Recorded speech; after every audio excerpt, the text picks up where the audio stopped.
tu grandeza, tu gloria, y síguenos usando para proclamar esa grandeza a fin de que tu reino se extienda hasta los confines de la tierra. Señor, pongo en tus manos mi vida, este mensaje, úsalo para bendecir a mis hermanos, para su bien y tu gloria. Amén. Amén, muy bien. El día de hoy, en esta temporada navideña, como les comenté ahorita, vamos a ver el Salmo 98, que básicamente nos va a invitar a que tú y yo le cantemos alabanzas al Señor con júbilo, con gozo, con alegría, porque Él ha vencido sobre sus enemigos. Ese es el mensaje que este salmo nos va a dar, que Dios es victorioso y que ha vencido sobre sus enemigos, y que por medio de su victoria ha salvado así a sus escogidos. Este salmo nos va a anunciar que el Señor logró la salvación de su pueblo y que ha venido o que pronto vendrá a juzgar la tierra con justicia y con equidad. Que ha venido o pronto vendrá a poner todas las cosas en orden. El Salmo, ustedes lo van a ver conmigo, no tiene ninguna referencia histórica, por lo que no se conoce el uso específico que se le dio a este poema. Básicamente tú y yo podemos entender que en este salmo el autor está celebrando una gran victoria de parte del Señor a favor de su pueblo, y que nos está invitando a nosotros, receptores o beneficiarios de su victoria, a alabarlo por ello. Pero por la forma en la que el Espíritu Santo movió al salmista a escribir este poema inspirado, este poema canónico, podemos decir que pareciera que esta celebración a la que el salmista nos está invitando a participar está apuntando a una victoria de parte de Dios que no ha llegado todavía. Una victoria definitiva de parte del Señor que tú y yo contemplaremos con nuestros ojos. Tú y yo seremos testigos de esa victoria y seremos convocados junto con todos los pueblos de la tierra a alabarlo por ello. No solo con todos los pueblos de la tierra, sino con toda la creación.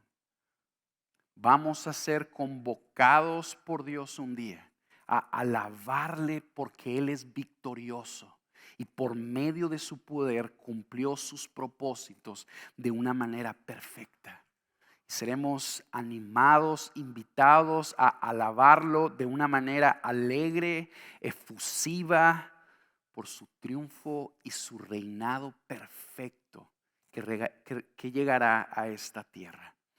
El salmo está dividido en 3 estrofas, pero por cuestión de tiempo vamos a dividir el mensaje en 2, por no decir también que la segunda estrofa y la tercera están muy conectadas y son parte de lo mismo.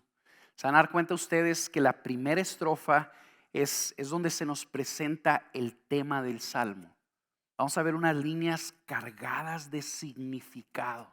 Vamos a estar tratando de analizar juntos a qué es lo que se refiere con las hermosas verdades que se nos presentan en los primeros 4 versículos. Los siguientes versículos son básicamente un llamado a responder a esa gloriosa verdad que vimos en la primera parte. El título del mensaje es: Alabemos con júbilo al Señor, pues ha vencido. Alabemos con júbilo al Señor, pues ha vencido. Y para que captemos mejor el mensaje de este salmo, lo voy a leer en 2 ocasiones. Lo voy a leer todo ahorita y luego, conforme estemos analizando los puntos, voy leyendo las estrofas de nuevo. Salmo 98. Dice la palabra de Dios: Canten al Señor un cántico nuevo, porque ha hecho maravillas. Su diestra y su santo brazo le han dado la victoria. El Señor ha dado a conocer su victoria. A la vista de las naciones ha revelado su justicia. Se ha acordado de su misericordia y de su fidelidad para con la casa de Israel. Todos los términos de la tierra han visto la salvación de nuestro Dios. Aclamen con júbilo al Señor toda la tierra, prorrumpan y canten con gozo. Canten alabanzas al Señor con la lira y al son de la melodía, con trompetas y sonido de cuerno. Den voces ante el Rey, el Señor. Ruja el mar y cuanto contiene, el mundo y los que en él habitan. Batan palmas los ríos, aún canten jubilosos los montes delante del Señor, pues viene a juzgar la tierra. Él juzgará al mundo con justicia y a los pueblos con equidad. Empecemos con el primer punto. Se nos invita a cantar alabanzas al Señor porque Él ha triunfado. Es decir, ha salvado poderosamente a sus escogidos a través de su maravillosa justicia. Velo conmigo en el versículo número 1. Canten al Señor un cántico nuevo. El salmista nos está invitando a adorar al Señor. Canten al Señor un cántico nuevo porque ha hecho maravillas. Su diestra y su santo brazo le han dado la victoria. Una vez más necesitamos recordar, hermanos, que el Señor es digno de nuestra alabanza. Él ha hecho maravillas entre nosotros. Y esas obras poderosas que ha hecho en nuestras vidas merecen ser celebradas. Y merecen ser celebradas de nuevas maneras, porque Él es muy digno de ello. Un dato interesante es que el cristianismo es la religión con más canciones de alabanza que existe en el mundo. Y una de las razones de esto es porque cuando nosotros tenemos un encuentro con Dios por medio del Espíritu Santo, lo que el Espíritu Santo hace al estar transformando nuestras vidas es que nos permite ver la grandeza de Dios. Nos permite ver las maravillas que Él continuamente hace a nuestro favor.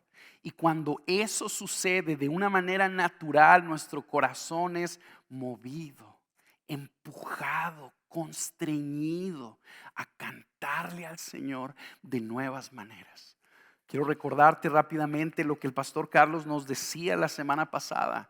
Un indicador de una buena condición espiritual es nuestra alabanza. Un buen indicador de nuestra condición espiritual es la forma en la que tú y yo en nuestro corazón estamos adorando al Señor.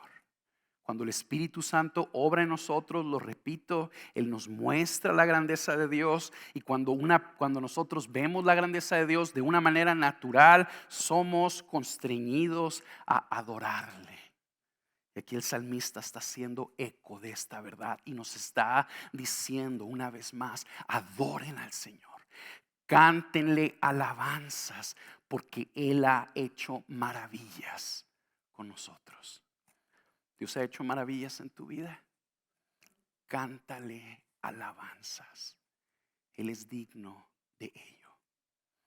Este salmo en particular nos está invitando a cantarle al Señor porque Él ha triunfado de manera definitiva sobre sus enemigos. Velo conmigo ahí en la segunda parte del versículo 1. Su diestra y su santo brazo le han dado la victoria. El Señor ha vencido a sus enemigos, ha obtenido la victoria y lo ha hecho por medio de su diestra, por medio de su mano derecha y de su santo brazo. Básicamente lo que el salmista está enfatizando es que el Señor ha triunfado y su triunfo se debe solo a Él. a sus propios méritos únicamente, a su propia fuerza, a su poder, a su esfuerzo, por así ponerlo. Él ha conquistado, ha salvado a los suyos por la obra que Él y solo Él hizo con sus propias manos. Él ha vencido porque su mano derecha y su santo brazo le han dado la victoria. Mientras el lema de los cristianos, según Juan 15, es: separados del Señor, nada podemos hacer. Eso es lo que Juan 15 nos enseña a los creyentes. Separados de ti, Señor, no podemos hacer nada. El lema del Señor, según pasajes como estos, es: el Señor, por medio de su propia fuerza, todo lo puede hacer. Obtiene siempre por sus propias manos todo lo que quiere. El Señor es todopoderoso, es imparable, y en este caso en particular obtuvo la victoria definitiva sobre sus enemigos. Solo el Señor puede decir eso, hermanos. Solo el Señor puede decir: he obtenido la victoria por mi propia fuerza. Ninguna criatura puede afirmar esto de una manera íntegra y correcta. Considéralo así: todo triunfo, todo logro, todo avance, toda prosperidad que cualquier persona disfrute, que tú estás disfrutando, que tú has disfrutado, lo experimentas por la gracia y la ayuda de Dios, lo reconozcas o no. El ser humano es completamente dependiente de Dios. Es Él el quien nos da los dones, las capacidades, la fuerza de voluntad, la tenacidad, la inteligencia, la creatividad. Es Él el quien nos da la imaginación, la salud, la misma vida. Si no fuera suficiente, si estamos aquí y si seguimos aquí, hermanos, y más en época de COVID, necesitamos estar bien conscientes de esto. Estamos aquí por Él. Toda criatura, lo reconozca o no, es totalmente dependiente del Señor. Solo hay uno que es totalmente independiente de todo lo demás, y ese es Dios mismo. A esta cualidad o a este atributo de Dios, los teólogos históricamente le han llamado la aseidad de Dios. Él existe por sí mismo. Es totalmente independiente. Es por eso que Él y solo Él puede decir: he obtenido la victoria sobre mis enemigos por la fuerza de mi mano derecha y de mi santo brazo. Este es el Señor. Y a este es a quien tú y yo somos llamados a adorarle, porque es digno de ello. Vamos tratando de analizar a qué victoria se está haciendo referencia en estos pasajes. Como dijimos anteriormente, no se conoce el contexto histórico en el que fue escrito. Podemos asumir que este salmo era utilizado para cantar, para celebrar diferentes victorias de parte del pueblo de Israel. Pero por la forma en la que el Espíritu Santo armó este poema, como dijimos en un inicio, se está apuntando a una victoria mucho más grande y gloriosa que este mundo ha visto hasta la fecha. Una victoria de parte del Señor escatológica o de los últimos tiempos, una victoria final, una victoria que está por venir, que el Señor logrará y que nuestros ojos verán. Fíjense cómo lo puso un teólogo de apellido Perón. Él puso, tratando de explicar el tema de este salmo, él lo puso así: este salmo trata de la última gran revelación, la victoria final de Dios, cuando su salvación y su justicia, la revelación que Él le prometió a la casa de Israel, sea manifestada a su propio pueblo y a todas las naciones de la tierra. esta victoria de parte de Dios está relacionada con la salvación de su pueblo. La salvación final y completa de sus escogidos. De hecho, la palabra que aquí se traduce como victoria, otra de las maneras en las que se puede traducir es salvación. Aquí el versículo 2, o sea, está comunicando su diestra y su santo brazo le han dado la salvación. Una manera en la que tú puedes saber eso bien sencillo es dándote cuenta que ahí en tu Biblia probablemente la palabra victoria tiene una referencia numérica, un numerito. Si tú buscas esa referencia numérica al pie de la página, te vas a dar cuenta que ahí viene la palabra salvación. Esto nos ayuda a ver que la victoria que el Señor logró por su propia fuerza fue la salvación completa y final de su pueblo escogido. Una salvación que todo el mundo verá. Vamos viendo el versículo 2. Dice, el Señor ha dado a conocer su victoria, o el Señor ha dado a conocer su salvación. A la vista de todas las naciones ha revelado su justicia. Se ha acordado de su misericordia y de su fidelidad para con la casa de Israel. Todos los términos de la tierra han visto la salvación de nuestro Dios. Para palpar de una manera más robusta cuál es la victoria final o la salvación final, qué tan gloriosa es esta salvación, necesitamos recordar que en los salmos, en el género de los salmos, el autor, inspirado por el Espíritu Santo, hace su punto o nos explica su punto explicando en el poema de una manera paralela lo que está tratando de hacer. Fíjate conmigo. Aquí, versículo número 2. ¿Cuál es la victoria o la salvación? ¿En qué consiste esta victoria o salvación que el Señor ha logrado por su propia fuerza? Fíjate el versículo 2. El Señor ha dado a conocer su victoria. La segunda parte, a la vista de las naciones, ha revelado o ha dado a conocer su justicia. Está hablando de lo mismo. Nos está diciendo que la salvación que el Señor logró es una demostración de su justicia. La salvación final, la victoria final que este mundo conocerá es una demostración o será una demostración de la justicia de Dios. Bueno, ¿en qué consiste esta justicia de parte de Dios? Velo conmigo en el versículo 3. Se ha acordado de su misericordia y de su fidelidad para con la casa de Israel. Todos los términos de la tierra han visto la salvación de nuestro Dios. Básicamente está diciendo lo mismo de diferentes ángulos. No sé si lo veas conmigo. ¿Cuál es la revelación de la justicia de Dios? ¿En qué consiste esta demostración de su justicia? En que le ha mostrado misericordia y fidelidad a la casa de Israel. ¿Verdad? Bien.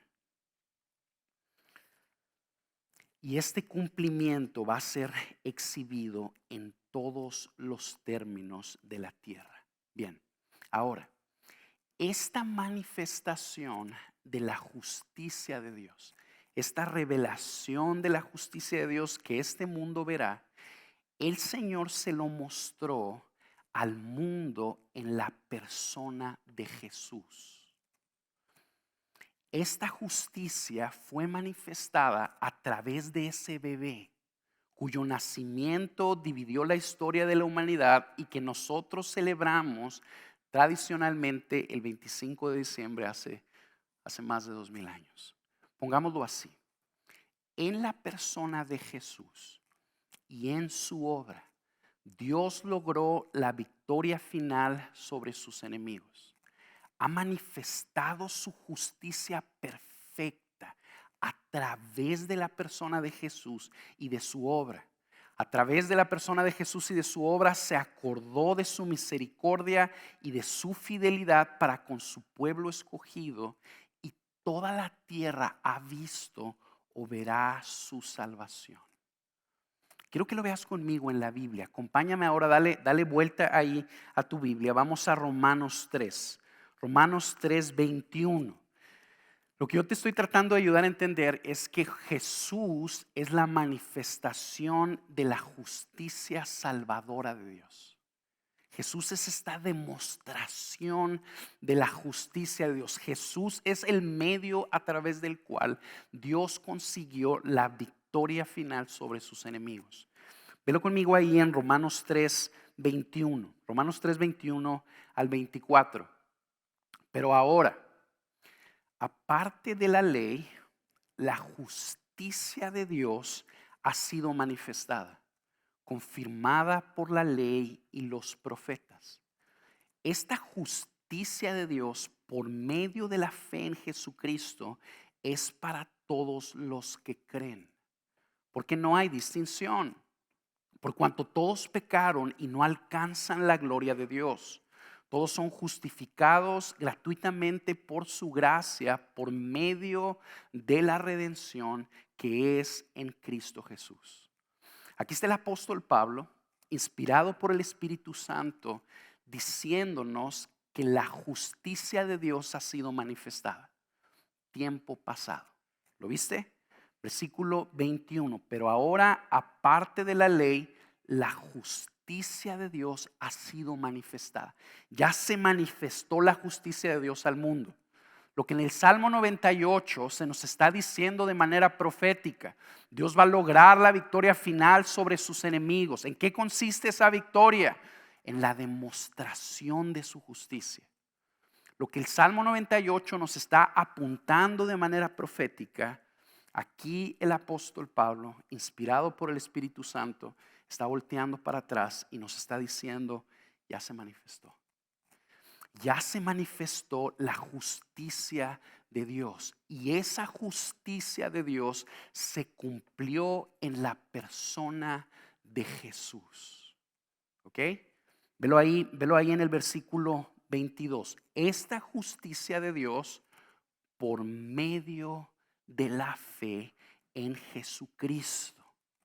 Esta victoria, esta salvación es por medio de la fe en Jesucristo, por cuanto todos pecaron y no alcanzan la gloria de Dios. Es importante que nosotros entendamos que esta justicia de Dios se manifestó o se tuvo que manifestar en la persona de Jesús por una razón bien importante. Es lo que nos está diciendo ahí el versículo 23. Porque toda la humanidad pecó. ¿Ok? ¿Por qué es que la justicia de Dios tuvo que manifestarse en la persona de Jesús? Porque toda la humanidad pecó y no puede relacionarse por ella misma con Dios. El que tú y yo entendamos esa conexión o lo veamos, nos va a ayudar a contemplar de una manera más grande y más profunda la grandeza de la justicia de Dios o la grandeza de la salvación final que Él vino a traer al mundo. Recuerda esto conmigo. El creador de todo es santo, es perfecto, es puro. La maldad no puede habitar con Él. Cuando Adán y Eva pecaron, tuvieron que ser expulsados de la presencia de Dios en el paraíso, porque Dios no podía relacionarse con el pecado. A esa separación de la presencia de Dios es a lo que la Biblia le llama la muerte. El pecado separa a la humanidad de Dios. Este mundo vive sin Dios. ¿Por qué? Porque vive siguiendo sus propios caminos, porque vive en pecado. Esa separación de Dios es lo que la Biblia le llama la muerte. Dios es la fuente de vida. Entonces, cuando el hombre es separado de Dios, esa separación resulta en muerte espiritual. De una manera inmediata, el hombre no se puede relacionar con Dios, está muerto espiritualmente. Y posteriormente lleva a la muerte física también.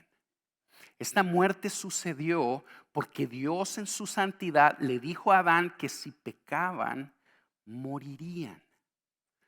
Dios estableció una ley y le dijo al hombre: si tú te rebelas contra mí, si tú me desobedeces, tú morirás. El hombre desobedeció a Dios y Dios en su justicia cumplió con su advertencia.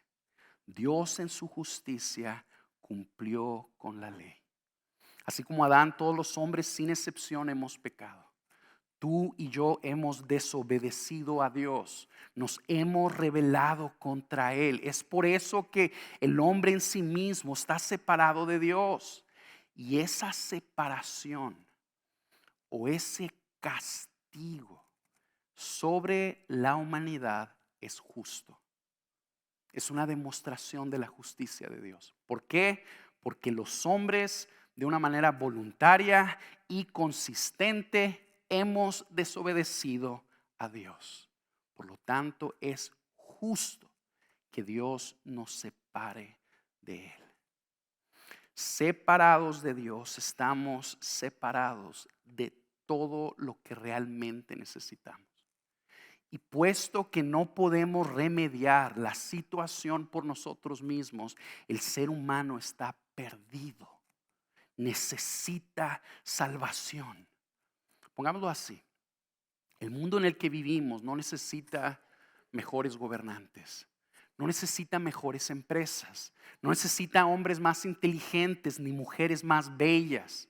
Lo que el mundo necesita realmente es al Señor. Lo que el mundo necesita realmente es a Dios. Y puesto que el mundo no puede reconciliarse con Dios por sí mismo, puesto que el hombre no puede acercarse a Dios por sí mismo, está perdido. Necesita salvación, necesita un Salvador. Bueno, ahora, el Salmo 98, Romanos 3 nos está diciendo que Dios en su justicia le ha provisto a la humanidad de un Salvador. Y tú y yo entendemos que ese Salvador es el niño que nació en un pesebre de Belén hace 2000 años. Que Jesús, ese niño, es la manifestación de la justicia de Dios.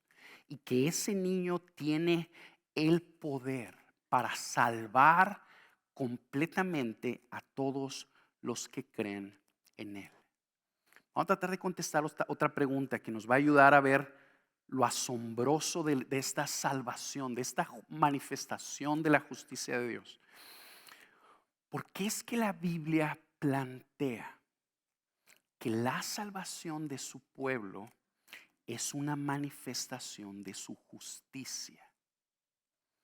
¿Por qué es que la Biblia plantea que la salvación final que Dios logrará a favor de sus escogidos es una manifestación de su justicia?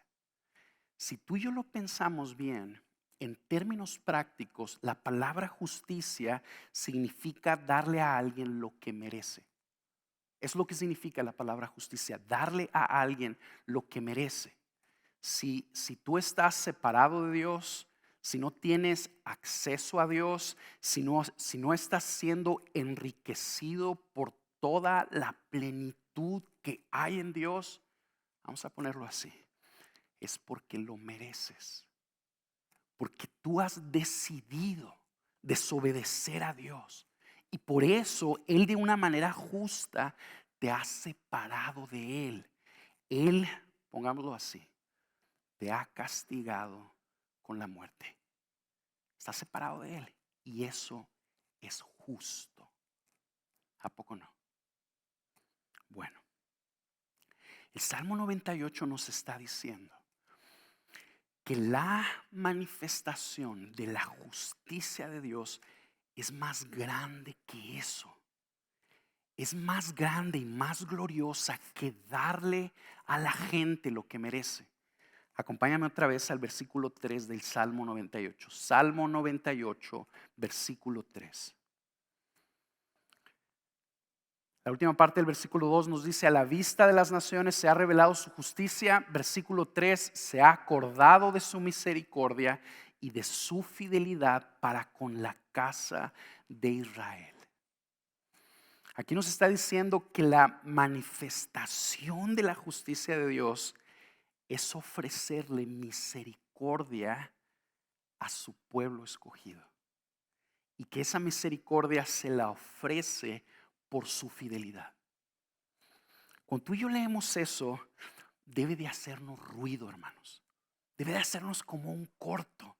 Porque si tú y yo tomamos al Señor por su palabra y tratamos de una manera íntegra de entender lo que nos está tratando de comunicar, debemos de ver esto a la primera. La palabra justicia y la palabra misericordia son contradicción de términos. Si la palabra justicia significa darle a alguien lo que merece, la palabra misericordia significa, por amor o compasión, no darle a alguien lo que merece. ¿Cómo es que la justicia y la misericordia de Dios operan a la misma vez? Planteándolo de otra manera, ¿cómo es que Dios puede ser justo y misericordioso al mismo tiempo? Si Dios estableció en su ley que el pecado iba a ser castigado con muerte, con separación de Él, ¿cómo puede entonces extenderle misericordia a los pecadores que Él ama sin romper su ley y terminar siendo así injusto? La respuesta a esta pregunta, que algunas personas dicen que es la pregunta clave o más importante de la Biblia, la encontramos en la persona de Jesús. En ese bebé que nació hace 2000 años. Jesús es la demostración de la justicia de Dios. ¿Por qué? Porque en Jesús y solo en Jesús, Dios le puede ofrecer misericordia justamente al mundo. ¿Por qué? Porque ese niño de Belén, que vivió una vida sin pecado, que no merecía morir, porque no pecó nunca en su vida. Ese niño, después de 33 años, se entregó voluntariamente a sufrir la muerte que nosotros los pecadores merecemos sufrir. Porque es que Jesús es la demostración de la justicia de Dios. Porque es que en Jesús y solo por Jesús el mundo puede ser justamente perdonado.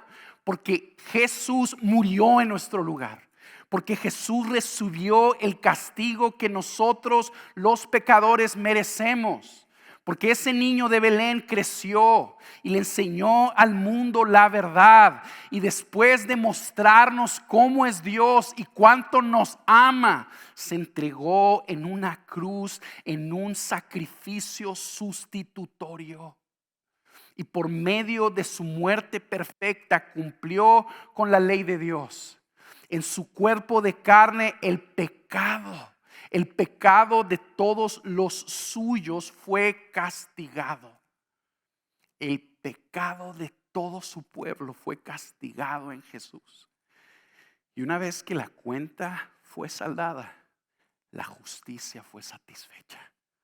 Y como fue satisfecha, como resultado de ese sacrificio surgió la misericordia y el perdón gratuito para todos los pecadores. Jesús es la manifestación de la justicia de Dios. Este mundo está perdido y necesita salvación. Esa salvación no viene a través de una religión, no viene a través de buenas obras o de intenciones, viene a través de una persona. Este mundo necesita salvación y esa salvación viene a través de una persona.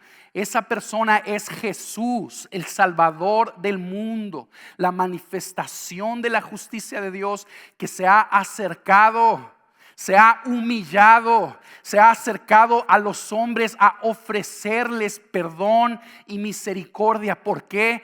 Porque nos ama. no porque nos necesita. Dios no te necesita. Él está completo en sí mismo. Él es pleno en sí mismo. Nosotros somos los que necesitamos a Dios. Tú no le haces un favor a Dios al acercarte a Él. Él nos ha hecho un grandísimo favor al acercarse al mundo, haciéndose hombre. El Dios del universo encarnó. Eso es lo que estamos celebrando en la Navidad. Y esa encarnación es la manifestación de su justicia salvadora. La justicia de Dios no es una justicia punitiva que castiga, sino una justicia salvadora. Se ha acercado Jesús a salvar a los pecadores. Y esa salvación la logró.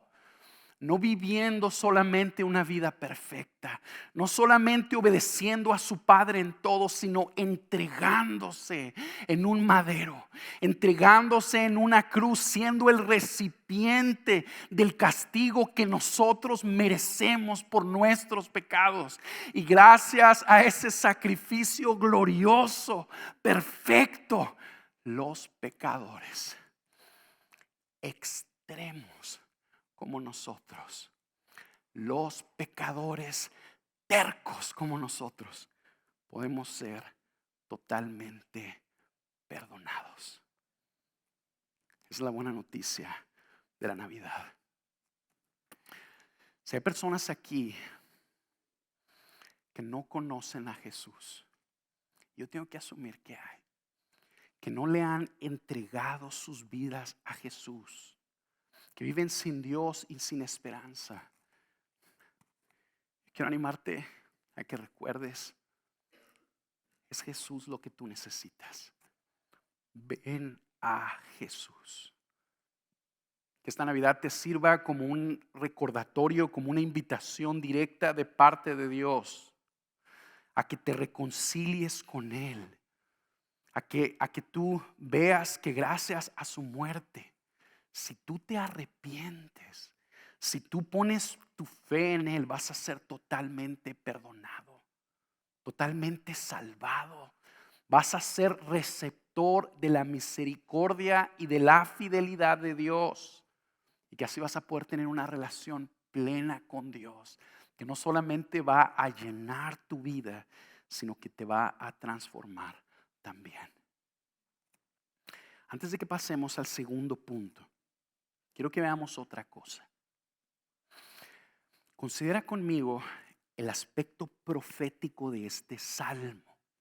Estamos diciendo que el salmista, inspirado por el Espíritu Santo, está apuntando a una victoria final y definitiva de parte de Dios.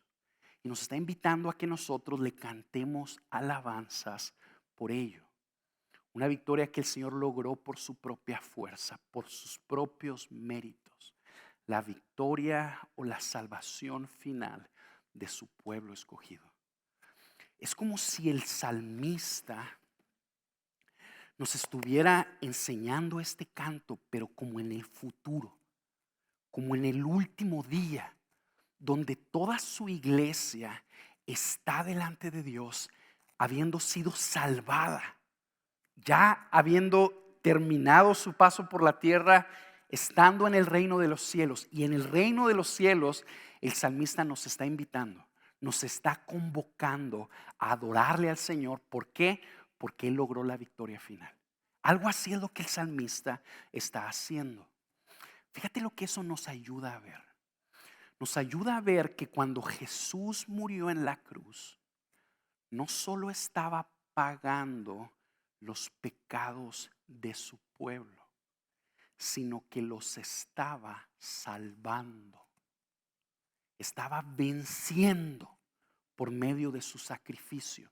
Estaba asegurando un lugar ciertísimo para nosotros en la ciudad celestial. Vamos a ponerlo así. A veces pensamos que lo que Jesús logró en su sacrificio es el perdón de nuestros pecados pasados, pero hasta ahí. que ahora los cristianos que hemos puesto nuestra fe en Jesucristo, hemos sido totalmente perdonados. Nos corresponde a nosotros sí confiar en Jesús, pero llegar al cielo por medio de nuestro propio desempeño o fuerza de voluntad.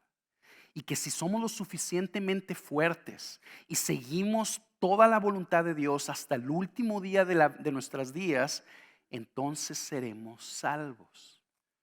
Aunque este planteamiento no se oye del todo mal, considera que si es así, entonces la entrada al reino de los cielos sí es en parte por la salvación que Jesús logró, pero también es en parte por nuestra fuerza de voluntad, por nuestros méritos y nuestro desempeño.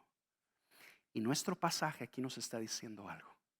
Nos está diciendo la victoria final, la salvación final del pueblo de Dios, de los escogidos de Dios, solo se le puede atribuir a algo. Versículo 1, la segunda parte. Su diestra y su santo brazo le han dado la victoria. ¿Por qué es que el pueblo de Dios va a terminar en el reino de los cielos? ¿Por qué es que tú y yo vamos a terminar en el reino de los cielos disfrutando el favor, la misericordia de Dios y el plan perfecto de Dios? Solo hay una razón. Su mano derecha y su santo brazo le han dado al Señor la victoria. Nosotros somos salvos por su victoria. No somos salvos por nuestra fuerza, no somos salvos por nuestro mérito, no es nuestras buenas intenciones, no es nuestra obediencia, no es nuestra diligencia. La única razón por la que tú y yo vamos a terminar en el reino de los cielos, si has puesto tu confianza en Cristo, es porque Él logró la salvación definitiva de su pueblo en esa cruz. Es la única razón. Fíjate lo que esto significa. Si tú has creído genuinamente en Jesús, eres salvo. Como dice el libro de Efesios, eres salvo. Si tú le has entregado tu vida a Jesús, tienes una silla asegurada en los cielos. Un lugar con tu nombre que Jesús logró para ti. Una silla en la que Él, por medio de su poder, por medio de sus méritos, por medio de su capacidad, te sentará ahí en el último lugar, en el último día. El Señor con su fuerza, con su poder, te va a llevar desde aquí hasta allá. De manera que tú en el día final puedas decir, el Señor logró la victoria. El Señor triunfó en mi vida. El Señor me salvó a mí por medio de su sacrificio perfecto. Él no me perdió, Él triunfó en mí. Por tanto, yo debo cantarle alabanzas. Por tanto, yo debo de adorarlo.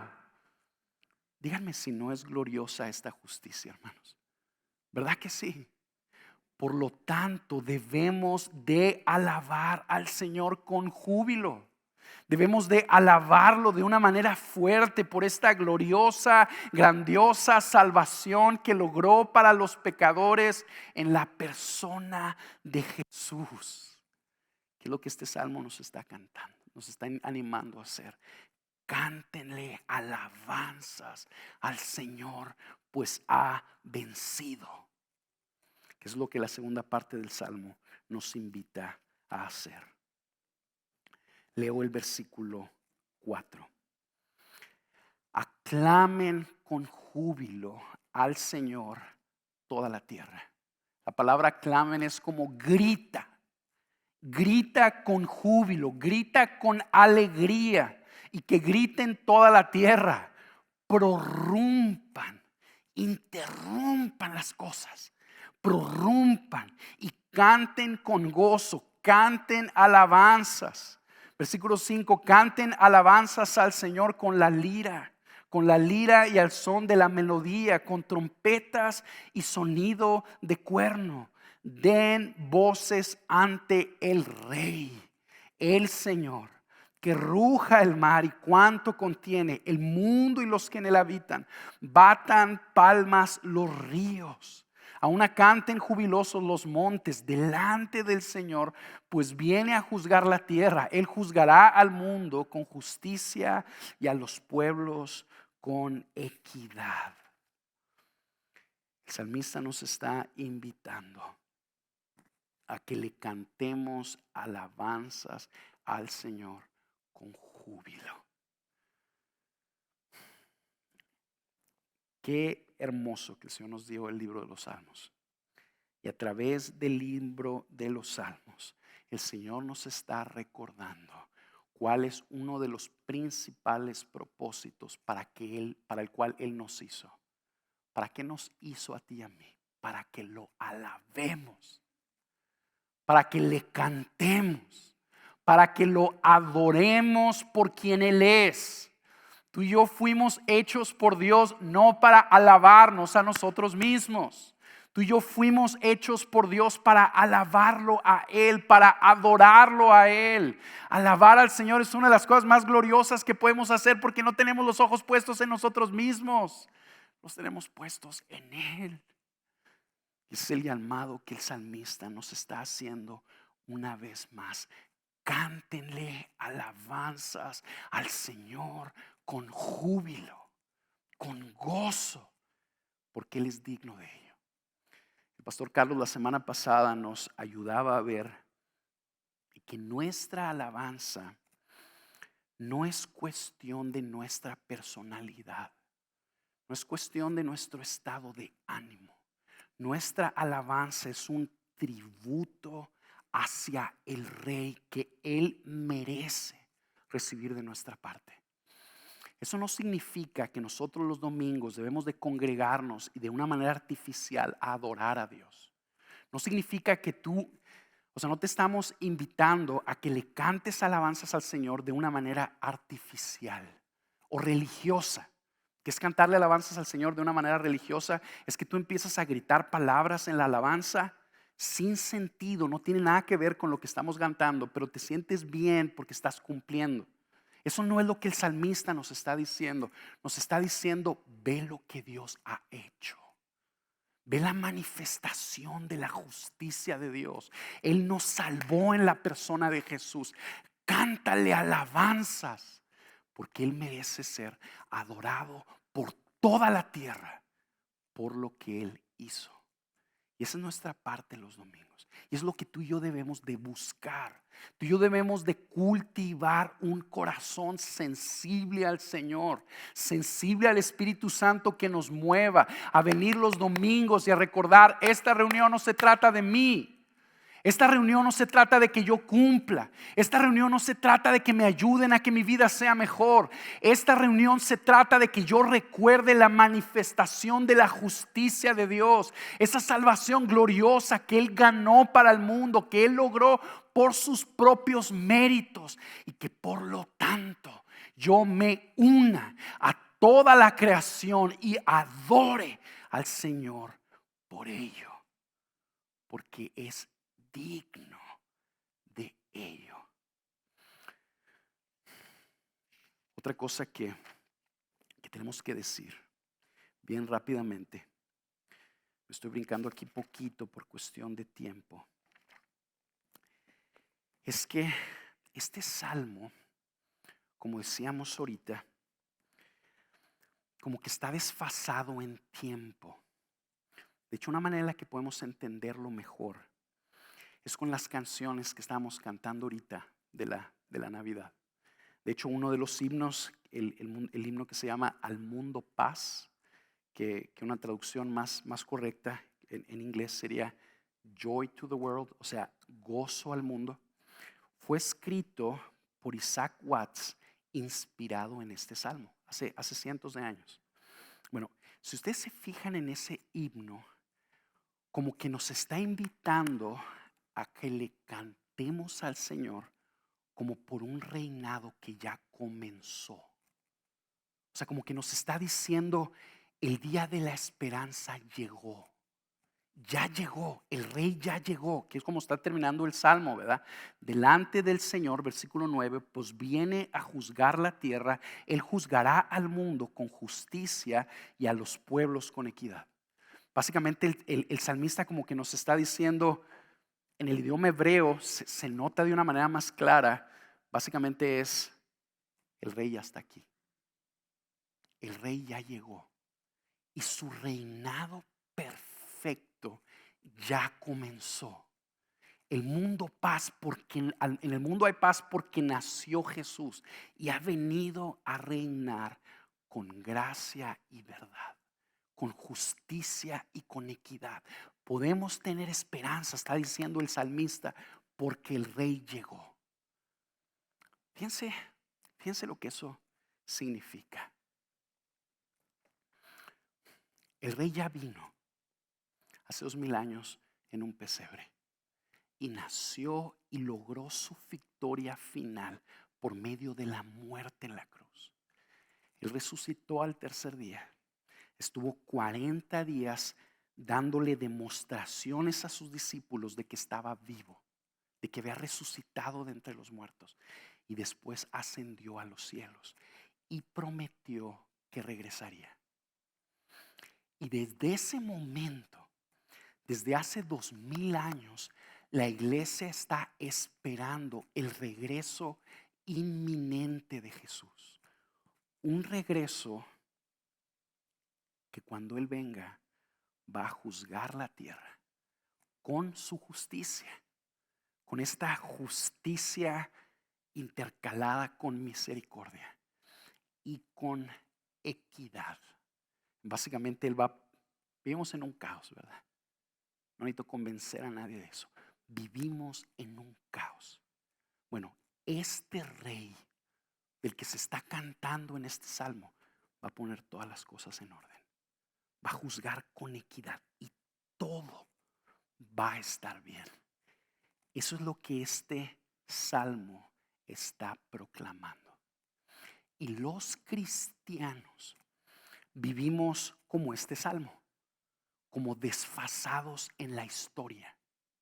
Vivimos celebrando un día que todavía no llega, pero vivimos celebrándolo como si ya llegó. Vivimos celebrando la venida del rey que reinará con justicia y con equidad. Y vivimos celebrándolo de esa manera porque creemos en él. Y creemos que va a regresar. Y creemos que su regreso será pronto, inminente. Y así es como caminamos en esperanza en este mundo. Un mundo oscuro de tinieblas donde no hay justicia, donde no hay misericordia y donde no hay equidad, donde hay un caos. Aquí tú y yo vivimos cantando. El rey nació, logró la victoria, conquistó sobre sus enemigos, pagó mis pecados en la cruz. Él ya me salvó. Aunque todavía no estamos en el reino de los cielos, pero decimos, Él ya me salvó. Estamos caminando seguros hacia allá, anticipando el día en que su reinado culmine y tú y yo en la ciudad celestial estemos disfrutando de su reinado, donde todo será perfecto. Así que cantémosle alabanzas al Señor, hermanos, porque Él es digno de ello. Vamos a orar.